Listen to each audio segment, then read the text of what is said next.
feels like community. You know, growing up in the church, I had the opportunity to see the traditions firsthand. I got an opportunity to watch the song and the dance.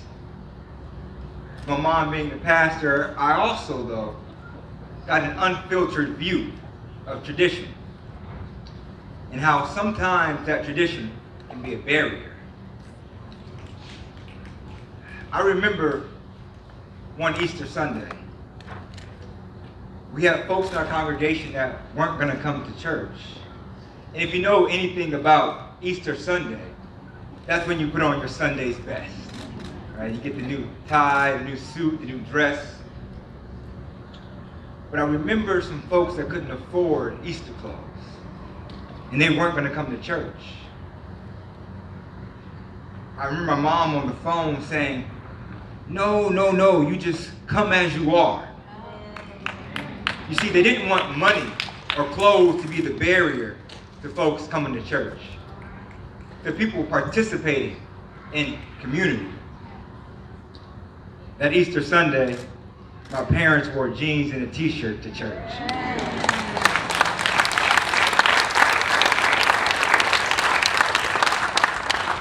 And so today, I'm inviting you to be a part of this campaign, to be a part of this movement, and to come as you are.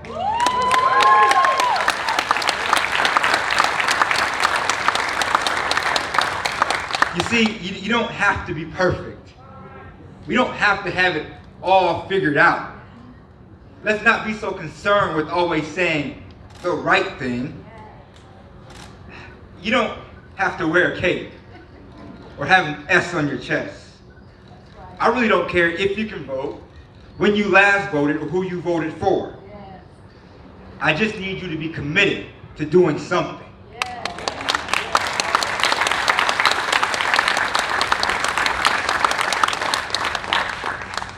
See, we all know that something's not right. Our government and political systems are sick. We have so many hurt people that are hurting people. Our leaders are using their words and policy to tell you that you don't belong here, that your black life doesn't matter. They don't want you to participate because of who you are. Your decisions about your body aren't your decisions. That diversity and inclusion are not valued. That if you're an immigrant or a refugee, then you're somebody else's problem. But I say, you come as you are. There is a place for you here. You contribute to this community. You come as you are. Be a part of this Iowa that we can build together. You see, we're now in a place where our state's social contract with the people has been broken. Far too many Iowans are giving all that they have, day in and day out, just to barely survive. It's the 17 years at the local convenience store, never making more than $17 an hour, with no retirement or the ability to pay for your kids' college.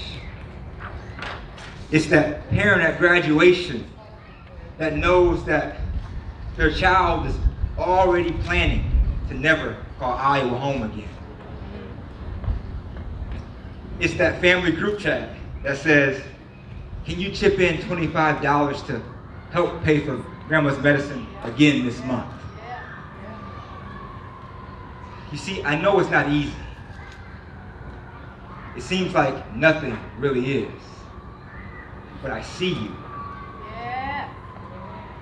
And I hear you. And to me, there's something beautiful about being united to overcome these common struggles. There's something to that. I remember one of the best days I had as a kid. I was out at my friend Lee Bueller's house. And Lee and his folks lived in Washburn, a small town just under 10 miles south of here. And I remember when I went out to Lee's, we rode our bikes and we played in the woods and lit a few firecrackers off. And I remember when my dad came to pick me up, Lee and I had switched shoes. See, two seemingly different kids from Iowa, from different backgrounds, walking in each other's shoes all day long, finding everything in common. That's the Iowa that I know.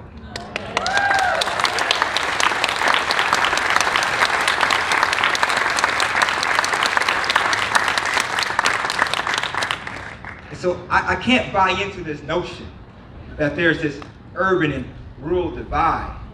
You see, when my dad and I go fishing to Gladbrook, or when I go to my friend's farm in Dunkerton to go turkey hunting, I don't drive through this barrier. I don't see this wall that says, "Welcome to rural Iowa."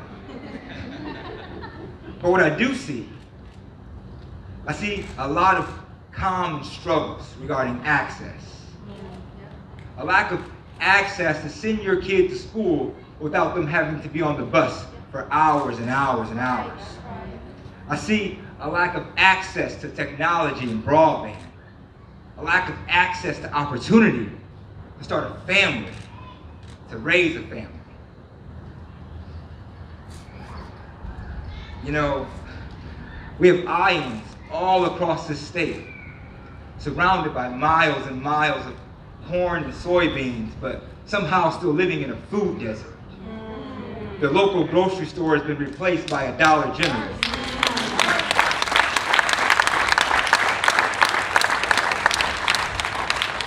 Families seeking brain health services for their loved ones, forced to send them out of the state.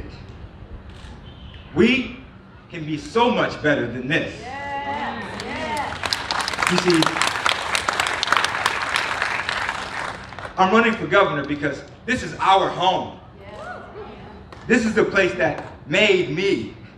This is where Amelia and I are proud to raise our daughters. You see, from that little strawberry farm to Faith Temple Baptist Church, Iowa is who I am.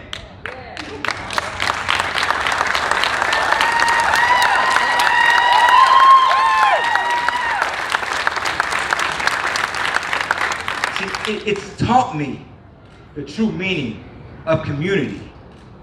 It's shown me that it doesn't matter what you do for work, what you do for a job, but it matters what we're all working towards. See, Iowans deserve a governor that is worthy of that work.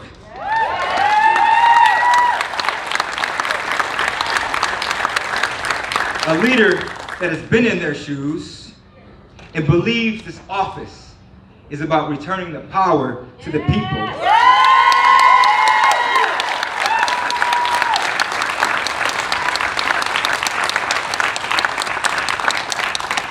Allowing those people to come as they are and be Iowa.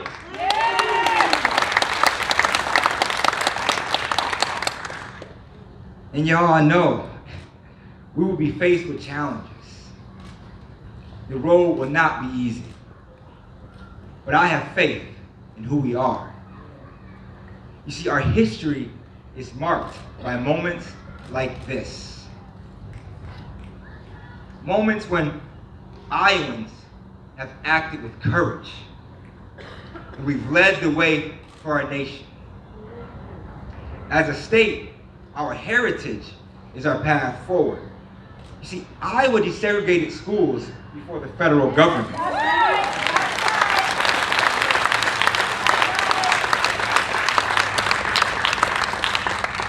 We developed agriculture that feeds the globe. Recognize that love is love before any other Midwestern state.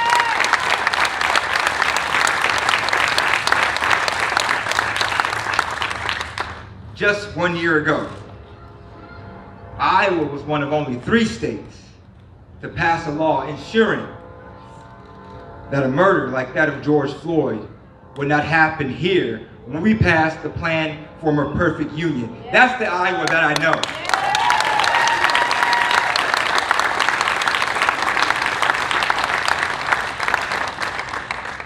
So every once in a while, I have to remind my peers that they voted 150-0.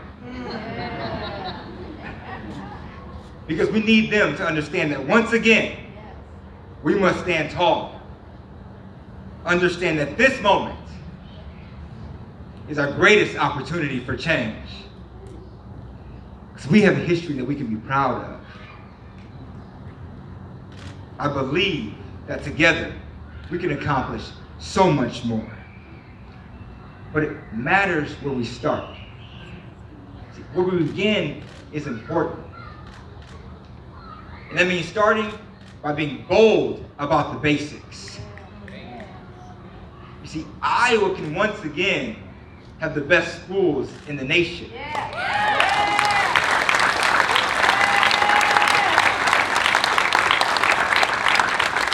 See, if we prioritize taking care of students and families and valuing educators, that's how we get there.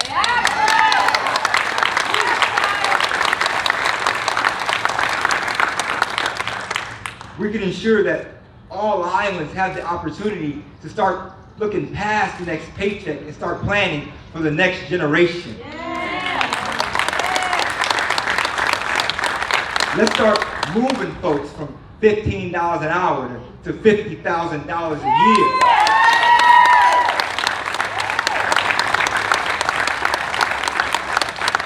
We can lead this country by creating climate-resilient infrastructure in agriculture.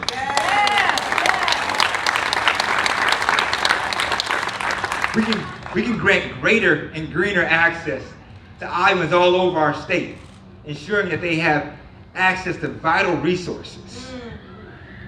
That's Iowa. That's where we start. That's how we begin to lay the foundation for the future of Iowa. I sat there the other day, envisioning this space, thinking about this moment. I watch basketball, and if you're a fan, you know you go to the gym the night before to get some shots up. As I sat, some folks rode their bikes by. A few people came by on their skateboards. I listened to my daughters and their cousins play at the splash pad with the occasional screech.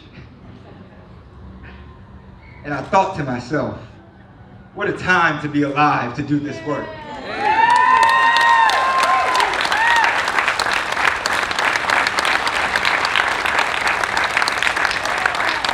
What a perfect day to lace up our shoes and get to work. You see, in this Iowa, we all have the freedom to come as we are. In this Iowa, we all have the ability to be as great as we want to be. To me, that sounds like Iowa. To me, that sounds like home. So y'all ready to get to work? Let's get to work. Thank you.